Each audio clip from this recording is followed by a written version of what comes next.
Modal verb should के part 2 को आज हम देखेंगे। इसका 5th यूज है शुड हैव हैड, पास होना चाहिए था। अगर मैं कहूं पास होना चाहिए तो शुड हैव, उसके पास तैयारी के लिए ज्यादा वक्त होना चाहिए था। He should have had more time to prepare.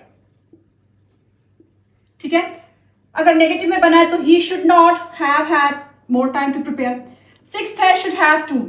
Speaking में इसका इस्तेमाल बहुत रेयर है, मतलब नायाब है। रिटन में इसका इस्तेमाल है करना ही चाहिए या करना पड़ना ही चाहिए।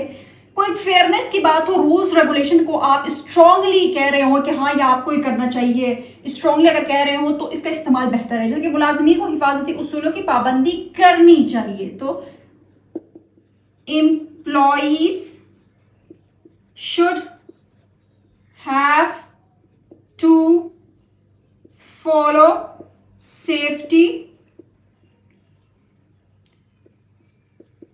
rules.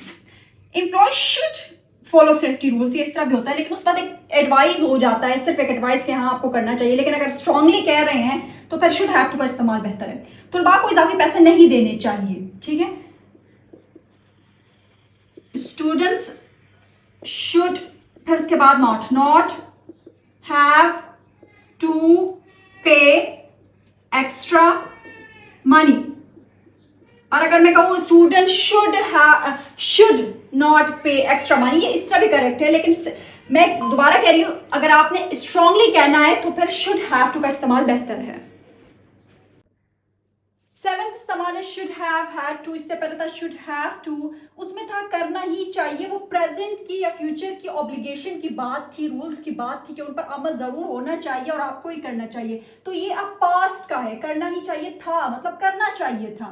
यानी उसी सेंटेंस को मैंने पास्ट में किया है कि आसानी मुलाजमीन को हिफाजती उसूलों की पाबंदी करनी चाहिए थी। Employ should have had to follow safety rules. Okay. Driver को रवानगी से पहले ब्रेक चेक करनी चाहिए थी। The driver should have had to check the brakes before the trip, जो कि नहीं की गई होगी। आई होप कि आपको शुड से रिलेटेड तमाम रूल्स समझ आ गए होंगे। Thank you.